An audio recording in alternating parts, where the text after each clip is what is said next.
Okay, so practice problem 1. Should have been able to do this one by yourself.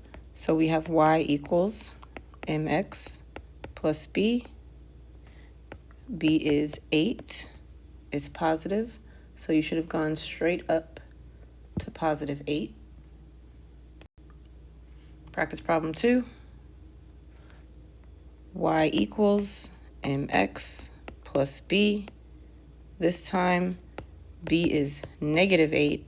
So we're going to go down, straight down to negative 8. So you should have put your point down here. Practice problem 3 is next.